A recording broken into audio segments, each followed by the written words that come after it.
Hermanos, cuando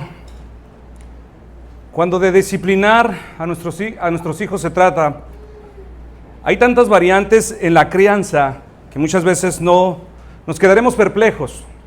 No sabremos qué hacer en ciertas circunstancias, no sabremos determinar cuál sería el mejor curso de acción para cada caso. Nos llenaremos de preguntas, de dudas, de incertidumbres y no sabremos qué hacer ni qué decir en muchos de los casos. Sin embargo, nunca debemos olvidar que Dios en su palabra nos ha dejado mandamientos muy específicos para muchos de los casos. Para otras cosas, lo que Él ha hecho nos ha dejado preceptos que nos ayuden a ilustrar la voluntad para nosotros. Para otras cosas, todo lo que el Señor nos dejó fueron principios, y fueron principios generales. Y es a través de estos principios que Dios ha abarcado todo lo de la vida, lo ha abordado todo. Pero hermanos, cuando aún esto es así, debemos admitir que el querer tratar bíblicamente con el asunto de la corrección y del uso de la vara, no es tan fácil saber lo que debemos hacer. No es tan fácil y no es tan sencilla esta tarea. Así que hermanos, lo que queremos hacer en esta hora es seguir estableciendo un marco de referencia que pueda ayudarnos a aplicar estos principios en cuanto a la corrección y el uso de la vara en el hogar. Para detonarnos con nuestro mensaje, mis hermanos, la semana pasada iniciamos con la siguiente pregunta. ¿Cuáles son aquellas ocasiones en que como padres debemos aplicar la vara? ¿Cuáles son aquellas actitudes de los hijos que deben de ser corregidos con vara? Y para responder esta pregunta, dimos algunos principios. El primero de ellos consistía en que la vara como recurso correctivo debe de ser reservada solo para aquellas ocasiones que realmente ameriten la corrección. Como decíamos, la vara no es alimento. La vara no es alimento, sino medicina. Y esto con el sentido de decir que es en ocasiones cuando se requiere. Debe ser utilizada solo en aquellos momentos que lo ameriten. ¿Y cuáles son aquel tipo de ocasiones, mis hermanos, que realmente ameritan el uso de la vara? Aquí dijimos que la rebeldía, la desobediencia deliberada y el desafío a la autoridad paterna. Estas son las tres razones principales. Toda actitud o todo acto, mis hermanos, que encaje en cualquiera de estos tres rubros, la Biblia nos dice que debe de ser corregido con vara. Pero hay un gran pero, mis hermanos. ¿Cómo el padre, cómo la madre podría identificar un verdadero acto de rebeldía o un verdadero acto de desobediencia deliberada? Para poder responder a esta pregunta, aquí consideramos dos directrices que nos ayudarían a discernir verdaderos actos de rebelión o de desobediencia. El primero de ellos fue que como padres debemos asegurarnos de que nuestras instrucciones sean lo suficientemente claras. ¿Qué queremos decir con esto? Que muchas veces podríamos juzgar la omisión de una indicación como un acto de rebelión o como un acto de desobediencia. Pero hermanos, lo que realmente pasó es que quizás como padres no fuimos lo suficientemente claros, fuimos ambiguos y lo que dijimos pudo haberse significado otra cosa en la mente del niño.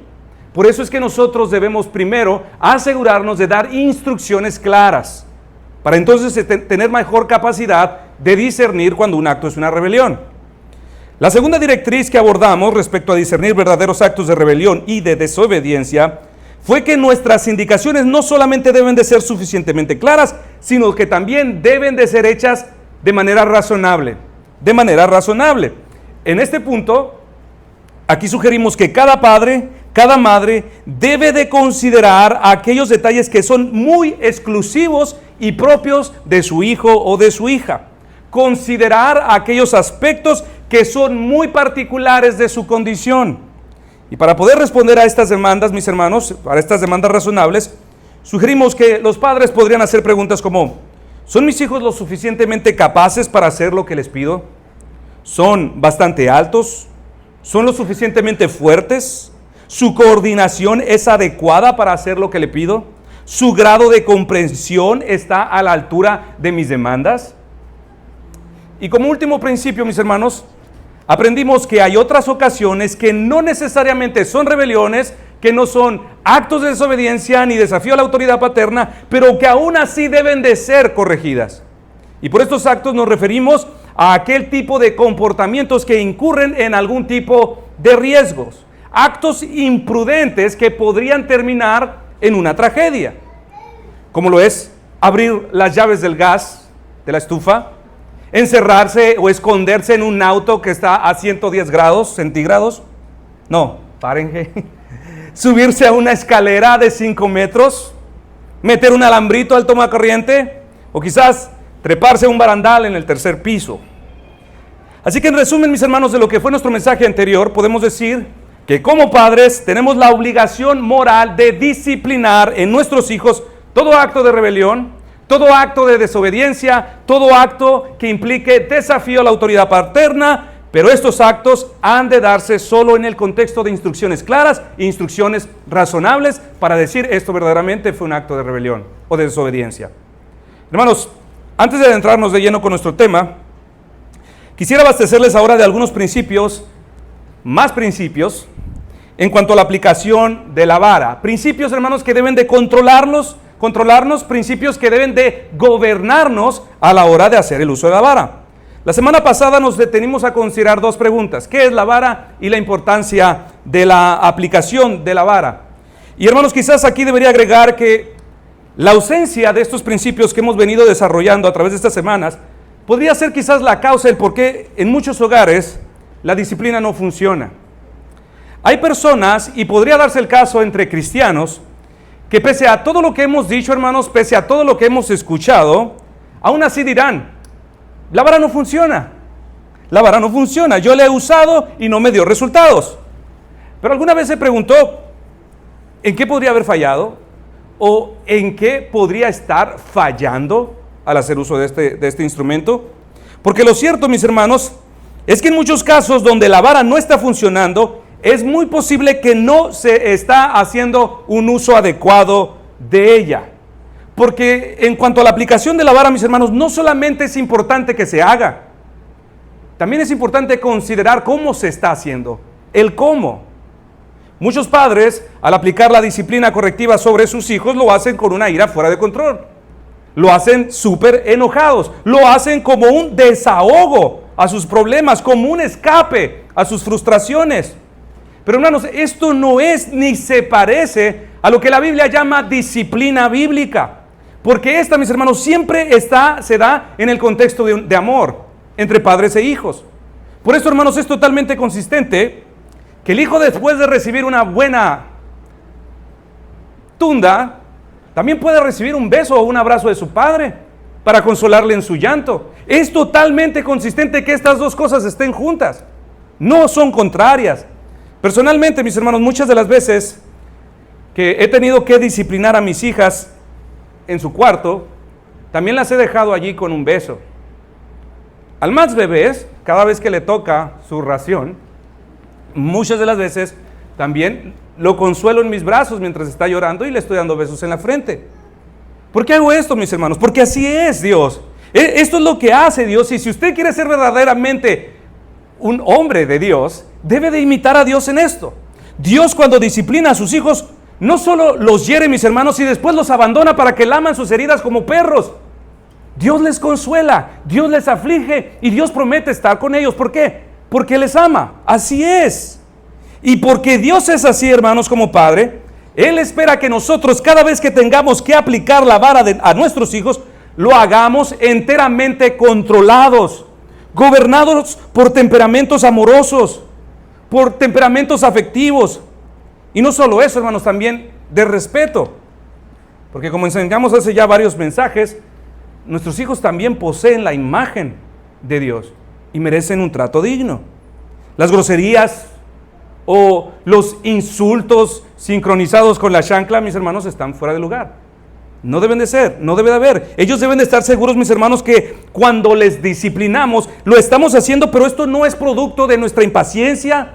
Esto no es producto de nuestra falta de dominio o de temperamentos incontrolables, sino ellos deben estar seguros que les disciplinamos porque les amamos y porque nos interesamos por sus almas. Dios sobre esta base disciplina a sus hijos. Y para proyectarles, mis hermanos, esta verdad que estamos desarrollando ahora, hay al menos 4 directrices que nos ayudarán a ser moderados en este asunto, a ser controlados. La primera directriz que consideraremos es que la vara debe aplicarse con firmeza. Como hemos enseñado ya, mis hermanos, el uso de la vara tiene que ser con el propósito de someter o sujetar la voluntad de los hijos a la autoridad de los padres. Es por esto, mis hermanos, que la vara debe ser usada con firmeza, que inflija la medida de dolor suficiente como para quebrantar su voluntad, o decirlo de otra manera, lograr este propósito de sumisión. Si su hijo mantiene una actitud rebelde o enojada, pataleando, levantando las cosas con coraje, me refiero después de haberle azotado, o si aún sigue con una actitud contestona, desafiante, o se está riendo, mis hermanos, esto nos indica que la vara no ha logrado su propósito. Esto nos indica que no fuimos lo suficientemente firmes para quebrantar su voluntad. Esto indica, mis hermanos, a los papás que el proceso de corrección aún no termina. El autor de los Hebreos nos dice que la disciplina no es causa de gozo, sino de tristeza. Cuando Dios disciplina a sus hijos, hermanos, téngalo por seguro que las contestaciones, que las risitas se acaban. Es causa de tristeza. Dios sabe disciplinar a sus hijos. Y es por esto, mis hermanos, que estamos diciendo que la vara debe de ser lo suficientemente firme y fuerte hasta quebrantar la rebelión, hasta sujetar la necedad del muchacho. Debe de ser firme. Escribió el pastor Bruce Ray: habiendo administrado la vara, ¿nos obedece ahora nuestro hijo? ¿O está todavía en actitud de rebeldía? Hace inmediatamente y sigue haciendo luego aquello que se le mandaba y no quiso, por lo cual hubo que disciplinarle. ¿Está todavía en estado de rebeldía? ¿Está todavía reacio a obedecer? No hemos sido bastantes firmes si hay toda forma de rebelión en su corazón. A pesar de la tristeza, pena y lágrimas que puede haber derramado, si no ha producido obediencia, es que no hemos administrado disciplina bíblica. Obedece de manera instantánea y dulcemente, o bien obedece de mala gana, con un poco de rebelión todavía en su corazón. Dice el pastor Bruce que si la voluntad no ha sido quebrantada, no es una actitud sumisa, entonces no lo hemos hecho bien. Por su parte, el pastor Abbott ilustra una situación práctica de este tipo en su libro La Madre en el Hogar. Es un poco extensa, pero vale cada palabra, mis hermanos, que el pastor Abbott escribe. Dice: un caballero, hablando de la firmeza, un caballero que estaba sentado una tarde junto al fuego de su chimenea, rodeado de su familia, tomó la cartilla de lectura y llamó a uno de sus hijitos para que viniera a leer. Juan tenía unos 4 años, conocía todas las letras del alfabeto a la perfección, pero resultaba que en ese momento estaba de un humor bastante huraño y no se encontraba nada dispuesto a satisfacer el deseo de su padre.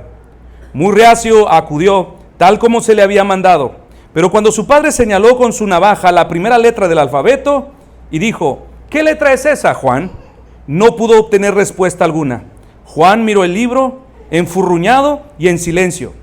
Hijo mío, dijo el padre con amabilidad, tú ya te sabes la letra A. No quiero decir A, dijo Juan. Pues tienes que decirla, dijo el padre, con tono serio y decidido. ¿Qué letra es esta? Juan se negó a responder. La lucha ya había comenzado abiertamente. Juan se había puesto muy terco y estaba decidido a no leer. Su padre sabía que sería perjudicial para su hijo permitirle que se saliera con la suya. Sentía que su deber era dominarlo a toda costa. Llevó a su hijo a otra habitación y le castigó. Luego volvió y le señaló de nuevo la letra Juan, pero Juan seguía negándose a nombrarla. El padre de nuevo se retiró con su hijo y le castigó de manera más severa, pero fue inútil. El testarudo muchacho seguía negándose a nombrar la letra y cuando su padre le decía que era la A, declaraba que no quería decir A. Una vez más el padre le infligió un castigo tan severo como se atrevió, pero el niño, con todo el cuerpo temblando por la agitación, se negó a ceder. El padre estaba tremendamente preocupado, lamentaba muchísimo haberse visto arrastrado al enfrentamiento. Ya había castigado a su hijo con una severidad que temía sobrepasar, y sin embargo el obstinado niño permanecía ante él duro, sollozando y temblando, pero en apariencia tan inflexible como una roca. Muchas veces hemos oído a los padres describir la intensidad de sus sentimientos en esos momentos. Su corazón se le partía a causa del dolor que se había visto obligado a infligir sobre su hijo. Sabía que ahora había que decidir la cuestión de quién iba a ser el que mandara. Y después de haber soportado su hijo tanto castigo durante tanto rato, tenía mucho miedo del resultado. La madre estaba por allí sentada, sufriendo mucho, claro está, pero totalmente convencida que su deber como padre será dominar al niño, y de que en un momento tan crítico los sentimientos maternales no debían interferir. Con el corazón dolido, el padre volvió a tomar a su hijo de la mano para llevarlo fuera de la habitación para recibir el castigo paterno. Pero para enorme gozo del padre, el niño tuvo miedo de soportar más sufrimiento y gritó: papá, papá, diré la letra. El padre, con unos sentimientos que no eran fáciles de concebir, tomó el libro y señaló la letra. Dijo Juan: A, con toda claridad y perfección. ¿Y cuál es esta?, dijo el padre señalando la siguiente. B, respondió Juan. ¿Y cuál es esta? C, continuó. ¿Y cuál es esta?, preguntó mientras señalaba de nuevo la primera letra. Ah, dijo el niño, ahora sumiso. Ahora lleva el libro a tu madre y dile qué letra es. ¿Qué letra es esta, hijo mío?, dijo su madre. Ah, dijo Juan. Era evidente que estaba totalmente sometido. Los demás niños que se hallaban por allí sentados vieron el enfrentamiento y se dieron cuenta de quién había ganado.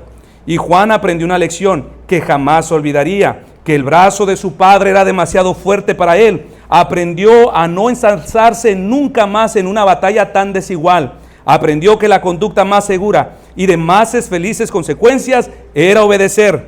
Pero quizás alguien diga que fue cruel castigar al niño con tanta severidad. ¿Cruel? Fue misericordia y amor. Habría sido cruel si el padre en aquel momento hubiera sido infiel a su hijo y se hubiera echado atrás de su doloroso deber. Las pasiones que con tanto sacrificio personal estaba tratando de dominar, si se hubiera dejado descontroladas, con toda probabilidad harían sido una maldición para el niño y le habrían convertido en una maldición también para sus amigos. No es nada improbable que de las decisiones de ese momento dependiera el carácter y la felicidad de ese niño para el resto de su vida y aún para la eternidad.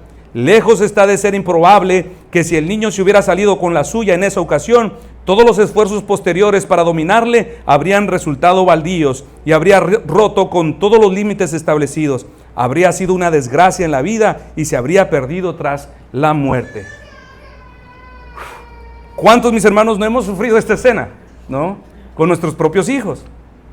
Ahora, para poder lograr, mis hermanos, una actitud dócil y sumisa a los padres dentro de la aplicación firme de la vara, hay al menos 3 elementos, hermanos, que deben regular la disciplina. Primero, hay que disciplinar sin enojo, porque podemos pegar más fuerte de lo que esperamos, sin enojo, sin frustraciones. Esto ya lo hemos hablado. En segundo lugar, cuando disciplinemos, debemos disciplinar con el instrumento correcto. Recuerde lo que la Biblia dice: es una vara, no un bat, no es un palo de golf, no es una manguera, no es un cinto, mis hermanos. Tampoco son patadas, es una vara. Y de sus efectos positivos sobre la mente del niño hablamos la semana pasada. Ahora, la vara, mis hermanos, de la que habla la Escritura es parecida a la regla de un maestro de matemáticas. Es de esa manera, de esa forma. Y en tercer lugar, mis hermanos, debemos pegar en el lugar correcto. La Biblia no habla de pegar en la cara, no habla de pegar en las manos o en la cabeza, sino en la espalda. Y debo aclarar que cuando la Biblia habla de la espalda, no está hablando de esa parte que cubre la columna vertebral, sino está hablando de la espalda un poquito más abajo. Si nosotros nos tomamos el tiempo, mis hermanos, para estudiar el origen de la palabra espalda, descubriremos que la Biblia habla de la parte redonda de la espalda, la parte circunferencial, esponjosa, alconchonada, carnosa. Usted ya sabe qué parte es. Esa parte, mis hermanos. Ese es el lugar correcto. Bruce Ray, hablando de la importancia de pegar con vara y en el lugar correcto, dijo: lo que puede suceder es que con la administración de una azotaina mediante palmadas en las posaderas, si son energéticas, se le puede causar realmente daño en alguna otra parte del cuerpo. Haciendo uso de cualquier otra cosa en cualquier otra parte pueden causar lesiones fácilmente. El único lugar apto para una azotaina es la parte carnuda inferior de la espalda. En otras palabras, las posaderas. Pegarle en las piernas, la cara, las manos u otra parte del cuerpo puede causar una lesión seria. Y hermanos, los mismos estudios de la anatomía del cuerpo confirman que exactamente ese músculo es el más apropiado para recibir este tipo de corrección, este tipo de azotes. Porque gracias a ese diseño acolchonado, esta parte, mis hermanos, puede absorber de manera muy particular los azotes. Y no solo eso, también hay otra cosa interesante. Dicen que la estructura del torrente sanguíneo que corre a través de este músculo no es como los demás músculos, como la estructura de otros músculos del cuerpo, porque este no sufre alteraciones a través de un azote, como daños significativos, como serían coágulos o moretones internos que podrían causar una trombosis o cualquier otra cosa, como podría suceder en cualquier otra parte del cuerpo.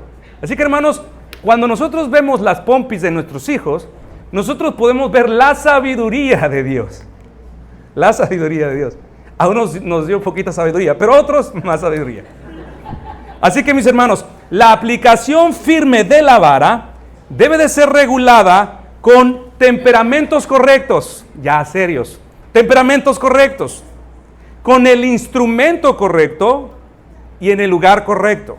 Temperamentos correctos, el instrumento correcto y el lugar correcto. La segunda directriz de la disciplina correctiva es que no solamente debe de ser firme, mis hermanos, también debe de ser perseverante hasta lograr obediencia. Pero no cualquier tipo de obediencia, mis hermanos. Estamos hablando de obediencia inmediata. ¿Cuándo se supone, hermanos o hermanas, que debe de obedecer el niño? A la primera voz, a la primera voz, a la primera indicación. Y hermanas y hermanos, debemos de ser perseverantes en el uso de la vara hasta que logremos este tipo de obediencia a nuestros hijos. Usted no debe de crear un sistema de advertencias o crear su propio sistema de avisos. Voy a contar hasta 3. 1, 2, 2 y medio, 2 y 3/4. Y hermanos, el niño nunca obedece. Tampoco un sistema de advertencias. De pronto usted le está hablando: ven para acá, ven para acá, te estoy diciendo, y está uno levantando. No, tampoco debe de hacer eso, hermanos. La obediencia debe de ser inmediata a un tono de voz moderada, tranquila. Debemos reforzar esta expectativa con la vara, mis hermanos, cada vez que nuestros hijos fallan en obedecernos de manera inmediata. No hay por qué crearnos un sistema de alarmas. Si esto estamos haciendo, hermana, mamá, papá, si esto estás haciendo, contando hasta 3, subiendo la voz, teniendo que gritar para que te hagan caso, créame, los niños están ganando la batalla. Ellos están ganando. Y esto, mis hermanos, es de vital importancia porque hay ocasiones en que la misma vida de nuestros hijos, hermanos, puede depender de su obediencia inmediata. ¿Qué pasaría, hermanos, si tu niño está jugando dentro del patio con la pelota y de pronto en una patada descuidada el balón sale corriendo a la calle, sale hacia la calle y el niño sale corriendo y no se percata de que viene un auto y tú gritas: ¡párate! Pero como él no está acostumbrado a obedecer inmediatamente, puede terminar en una tragedia. Leí sobre una familia, mis hermanos, que estaba acampando.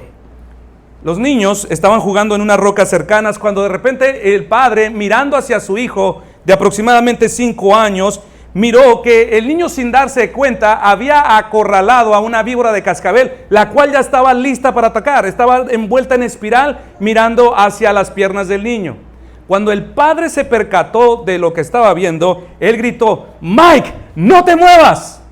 Este niño, que había sido entrenado a manifestar una obediencia inmediata, se quedó inmóvil como un tronco. Un niño de 5 años y no se movió. Esto le dio tiempo al padre para ir por su rifle, cargarlo y encargarse de la serpiente. porque fue entrenado a obedecer de manera inmediata, mis hermanos.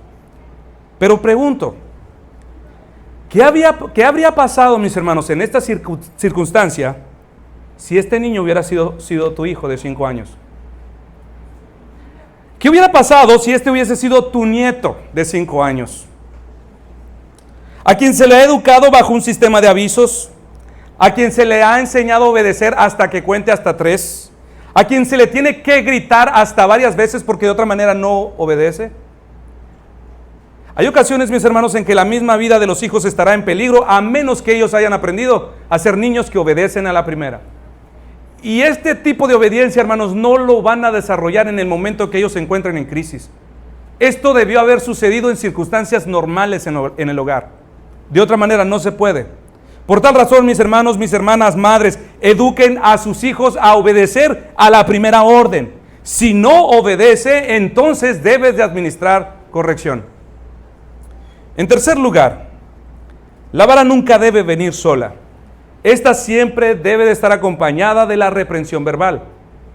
¿Y qué es la reprensión verbal, mis hermanos? La reprensión verbal es poner sobre la mente las fallas del muchacho.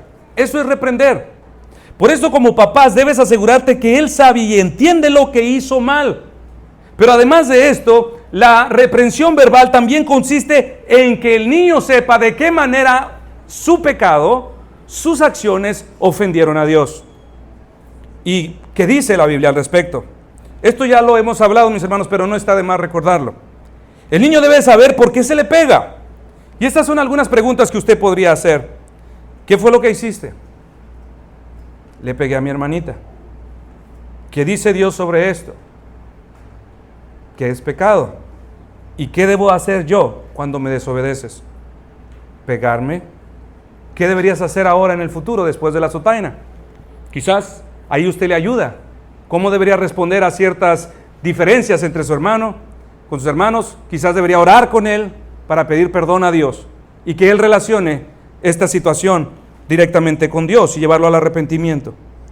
Hermano, si usted le pega a su hijo y jamás le instruye, al mismo tiempo, déjeme decirle que la disciplina no sirve de nada. La disciplina correctiva no sirve absolutamente para nada, mis hermanos. Es por esto, mis hermanos, que usted debe de reprender verbalmente, debe instruir la mente del niño, que él sepa por qué se le pega y cuál es el pecado el pecado que quebrantó. Y además que estas preguntas, mis hermanos, nos pueden ayudar a recobrar la cordura cuando estamos molestos. Y también ponernos a nosotros mismos en el lugar donde estamos delante de Dios y que también rendimos cuentas. Entonces la vara, mis hermanos, debe estar acompañada de la represión verbal.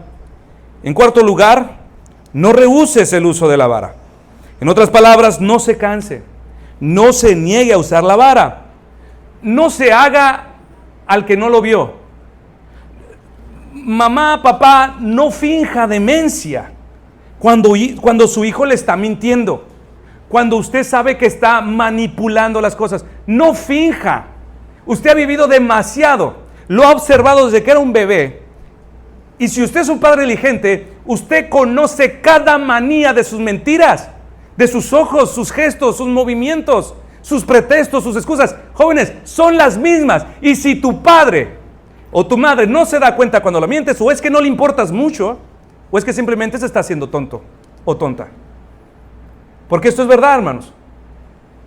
Nosotros observando a nuestras niñas, yo no sabía hasta ahora que estoy grande, yo no sabía cómo mi mamá podría descubrirme en todas las mentiras. Yo decía, mi mamá tiene un pacto con el diablo. Todo se lo cuenta. Pero cuando tuve mis hijos, me doy cuenta que ellos, la misma miradita, el mismo gesto desde que son bebé, y han experimentado diversos, pero repiten los mismos patrones. Y entonces te das cuenta. Hay veces que mi esposa, cuando yo he querido disciplinar a una porque supuestamente me dijeron o creí que hizo, ella me puede decir, no lo hizo. O si lo hizo, dice, no fue intencional. Se puede dar cuenta. Entonces, mis hermanos, no finjan demencia. Tampoco se rehúsen por el motivo de que usted dice, es que ya le pegué mucho. Es que si le pego me la pasaría todo el día pegándole. Sepa una cosa, cada vez le vas a pegar menos. Eso es una realidad. Cada vez lo vas a hacer menos. Entonces, mis hermanos, debe de usted perseverar. Así que Estas 4 directrices, mis hermanos, son que la vara debe de usarse de manera firme, que debe de usarse hasta lograr una obediencia sumisa e inmediata.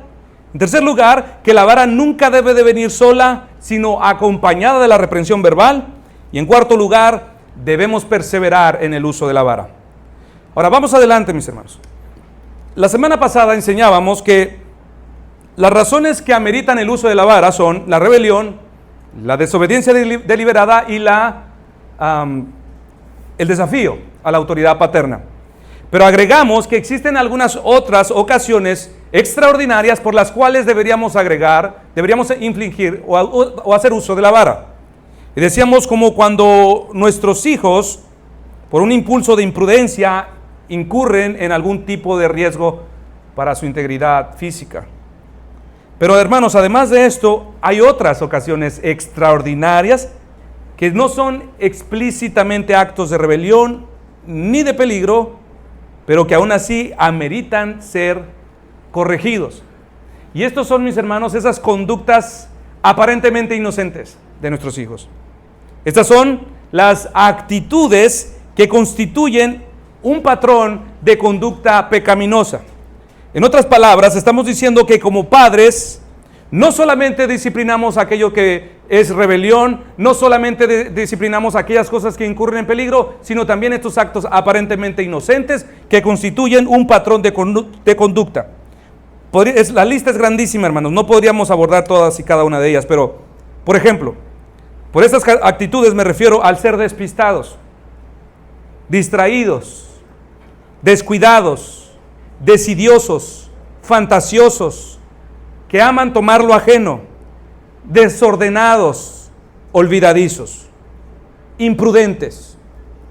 Hay niños, mis hermanos, que son tan imprudentes que se meten a las recámaras de las casas ajenas, abren el refrigerador de las casas ajenas, e incluso son tan imprudentes que piden comida en las casas ajenas.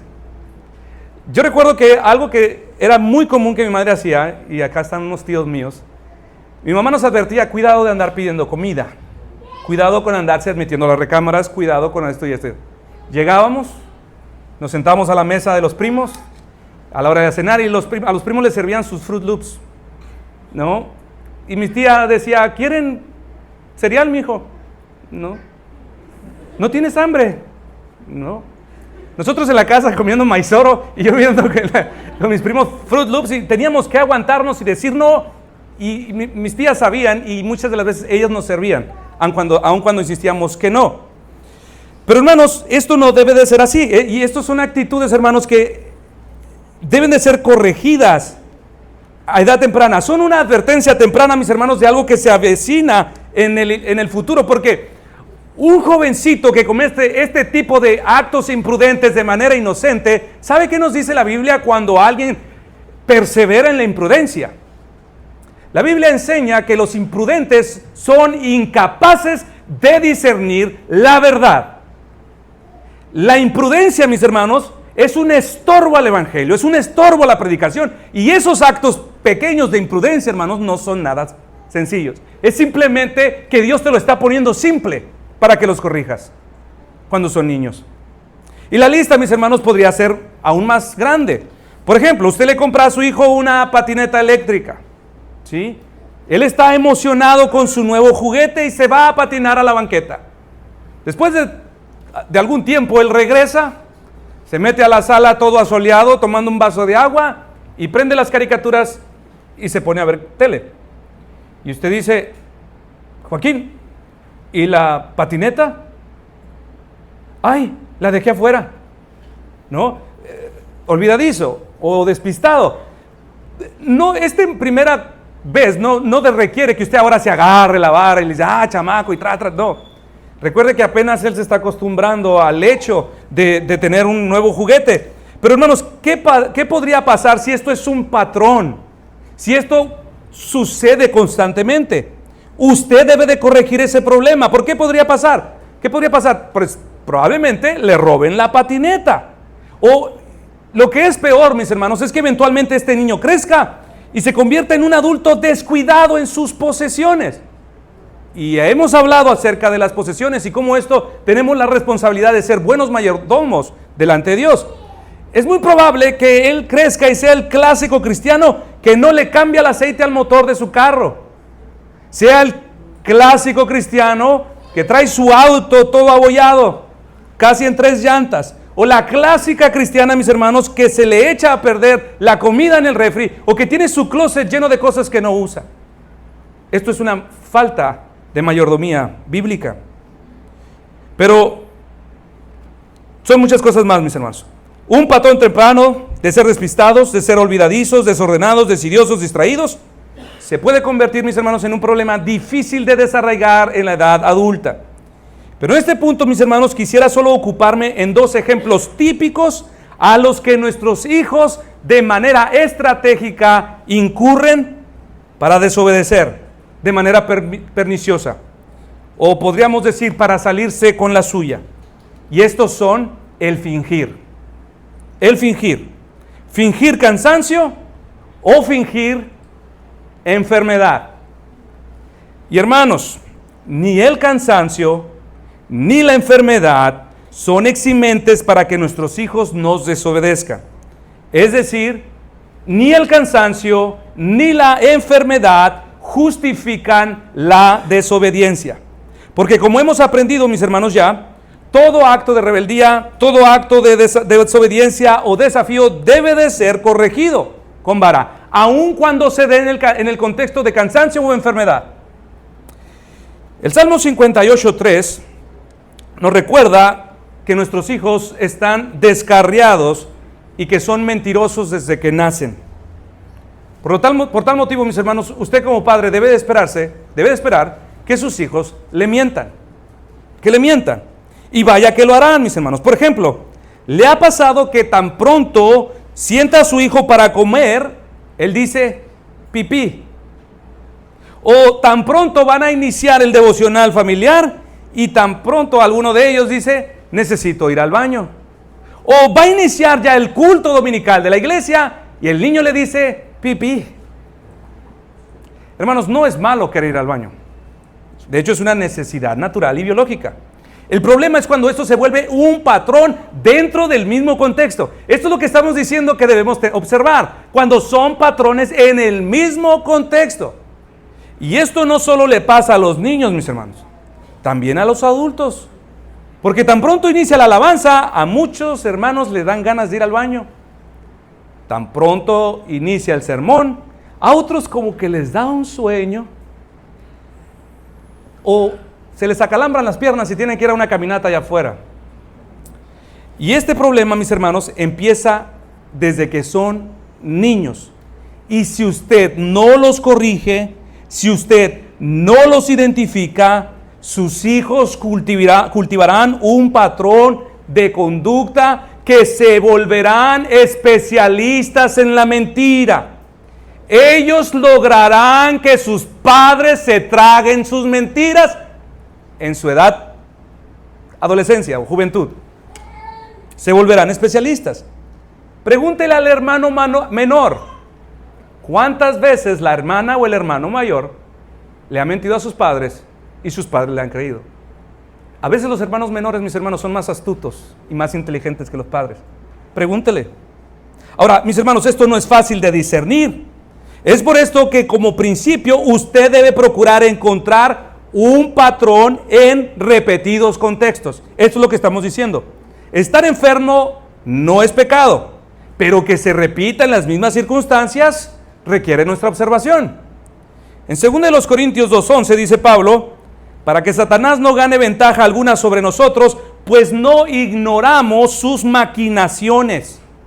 En otras versiones, el sentido que se le da a este texto, mis hermanos, en la frase, pero no ignoramos, significa que sus maquinaciones siempre son las mismas.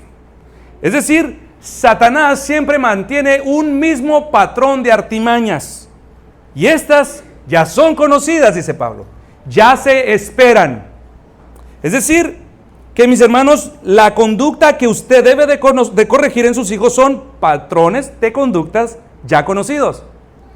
Así que si usted ve en su hijo un patrón recurrente de mentiras, fingiéndose enfermo, fingiéndose continuamente cansado, observe si estas cosas se dan en el contexto de evadir responsabilidades.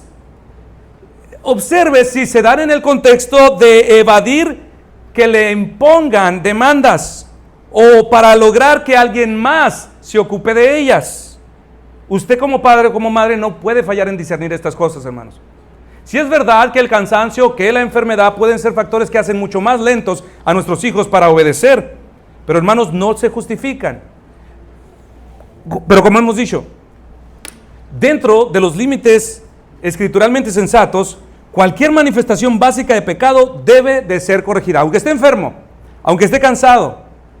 Si los padres justifican el pecado de la negligencia, de la responsabilidad, de la desobediencia, mis hermanos, debido a estas cosas o a estas actuaciones, los padres todo lo que lograrán es una cosa. En primer lugar, es que usted mismo le dará las herramientas, la autorización a su hijo para que le mienta. Eso es todo lo que hará. Usted mismo le proveerá de las artimañas pecaminosas para que él o ella se salga con la suya. Él va a aprender a fingir cansancio o a fingirse enfermo porque esto siempre le resulta. Y lo hará a fin de evitar el azote, a fin de evitar responsabilidades, a fin de hacer lo que le pidieron que hiciera, a fin de justificar su desobediencia. ¿Y cómo luce esto en la vida práctica? El niño o la niña, o incluso joven o jovencita, que se ha vuelto un actor profesional para fingir enfermedades o cansancio, sabe por experiencia que su padre, que su madre es una mujer o un hombre incipiente. Es decir, que todo se lo cree. Y que tan pronto ella diga, o él diga, papi, es que me dolía la cabeza, es que me sentía mal, su padre pensará inmediatamente, ay, pobrecita, no le castigará esta vez, aunque me desobedeció. Esta niña sabe que su padre será pronto para decir, está bien, ya deja eso, ahorita tu mamá lo hace. Ante estos actos blandos, mis hermanos, e incipientes de todo, esto es todo lo que se logra. Que nuestros hijos nos mientan, que se vuelvan niños mañosos, que encuentren una vía de escape y muy efectiva para sus pecados. Yo recuerdo, mis hermanos, que cuando estaba en segundo de secundaria, me pinté la clase de física y me fui a las canchas a jugar básquet, pero yo estaba haciendo reta. Ahí estaba yo, encantado, esperando mi turno para jugar la reta. De pronto, a lo lejos, escucho un silbidito. Mi papá. Inmediatamente lo conocí. Yo en ese momento no sabía que había olvidado mi bata de laboratorio en la casa. Y en la hora que mi papá fue a buscarme, precisamente fue a la clase que no entré. Cuando volteo y veo a lo lejos, como a 50 metros a mi papá, en cuanto lo vi hice esto, me duele la panza. Y fui hasta con mi papá y le dije, oye, fui con tu maestro, dijo que no, es que me siento bien mal. ¿Y qué creen que hizo mi papá? Me agarró y me dijo, vamos por un Pepto, mijo. Mi padre sí se la creyó. Hermanos, ni el cansancio, ni la enfermedad son excusa para conductas pecaminosas. Porque no solo les damos las herramientas a nuestros hijos para que nos mientan, sino que también en segundo lugar, todo lo que lograremos es que nuestros hijos desarrollen esas artimañas astutas como las de Satanás, para volverse expertos en la mentira, para cultivar lo que más les resulta, como es fingirse enfermos. ¿Quién no cae en esto, hermanos? Usted debe observar esto. Así que toda actitud tramposa y mentirosa que se deja sin corrección, todo lo que hace, mis hermanos, es conducir a mayores ocasiones de pecado. Déjese ser engañado con estos actos astutos de los hijos y verá con las sorpresitas que le van a salir en la adolescencia. Te sorprenderán, mis hermanos, los alcances de la mentira y hasta donde están dispuestos a llegar con tal de salirse con la suya. Te mentirán, te engañarán y no creerás que tus hijos fueron capaces de hacer eso. No lo debes hacer, mis hermanos. Por tal motivo, mis hermanos, no hay que tener miedo de disciplinar a los hijos por sus actitudes o por sus actos. Ellos tienen que saber que la disciplina debe de ser aplicada en todos los casos donde le estén dando rienda suelta a sus pecados. Ellos deben de saber que Dios no considera al hombre porque está enfermo o porque está cansado, no le justifica sus enfermedades porque se siente mal. Nosotros, hermanos, igualmente no podemos pensar diferente. En el infierno hay muchas personas que toda su vida estuvieron enfermos, debilitados por alguna incapacidad, pero esto jamás les justificó de sus culpas. Nosotros no podemos justificar a nuestros hijos cuando están enfermos o cuando están cansados. El pecado es pecado, mis hermanos, en cualquier estado del hombre. Y hermanos, para concluir con todo esto, o concluir con este segmento de la disciplina correctiva, hay una advertencia que debemos agregar. Recuerda, hermanos, que vivimos en un mundo que se opone rotundamente a todo lo que Dios dice respecto a la vara. Por tal motivo, no nos metamos en confrontaciones innecesarias con los impíos. No nos metamos con confrontaciones innecesarias. El Señor dijo en Mateo 10:16, he aquí, yo os envío como a ovejas en medio de lobos. Sed pues prudentes como serpientes y sencillos como palomas. La advertencia es esta, hermanos. Cuidado de meterse en confrontaciones innecesarias con la familia, con los abuelos, con las visitas. Sean discretos al disciplinar a sus hijos. No lo hagan en público. Si están con los suegros, si están en la casa de las tías, de los padres, y tú ya sabes cómo son, sé discreto. Y llévate al niño a un lugar privado. Haz estas cosas de manera privada. Y cuando estés ahí sí ya dale el fuetazo como quieras. Pero no de manera pública, mis hermanos. No se meta en discusiones. Y en segundo dice también la palabra, sean mansos como palomas. Y esto significa que debemos tener cuidado, que por este tipo de presión nosotros recurramos a evadir esta responsabilidad. Bajo ninguna circunstancia, mis hermanos, debemos dejar de hacer lo que es correcto. Pese a la presión, pese a la crítica de los de afuera, es Dios quien nos ha impuesto este mandamiento, este deber, esta responsabilidad. Es Dios a quien debemos de temer antes que al hombre. Y es a Él, hermanos, a quien en el día final darás cuenta por tus hijos. No darás cuenta a tus padres, no darás cuenta a los suegros, a los tíos o a los maestros. Es a Dios a quien darás cuenta por el alma de cada uno de tus hijos. Es por eso, mis hermanos, teme a Dios y no a los hombres. Y ni el saber, hermanos, que nosotros mismos somos la causa del dolor debe motivarnos a rehusar hacer corrección, mis hermanos. Porque es mejor que lloren aquí y ahora a que crujan sus dientes, mis hermanos, y lloren amargamente y eternamente por la eternidad por tener padres débiles que rehusaron corregirles en su edad infantil. Proverbios 23, 12 al 14. Aplica tu corazón a la enseñanza y tus oídos a las palabras de sabiduría. No rehuses corregir al muchacho, porque si lo castigas con vara, no morirá. Lo castigarás con vara y librarás su alma del Seol. Que Dios nos ayude, mis hermanos, en este deber que tenemos por delante. A Dios sea la gloria. Vamos a orar. Padre Dios, te damos gracias, Señor, por el privilegio que nos das de examinar los principios de sabiduría que encontramos en tu palabra. Te pedimos, Dios, que ahora cada uno de nosotros pueda obedecer, Señor, de manera humilde y sencilla, Señor, los principios que tú has impuesto sobre nuestras vidas. Que nuestra responsabilidad de padre, Señor, no la deleguemos, Señor, por causa de por las difíciles circunstancias a las cuales a veces nos enfrentamos con nuestros hijos. Ayúdanos a ser sabios, Señor. Que estos principios que hemos aprendido durante algunas semanas puedan ser recordados, Señor, en el momento oportuno y necesario. Ayúdanos, Dios, que nuestros hijos puedan tener padres sabios, que sepan guiarles, dirigirles en su camino, Señor, para que cuando ellos sean grandes también puedan hacer lo mismo con sus hijos.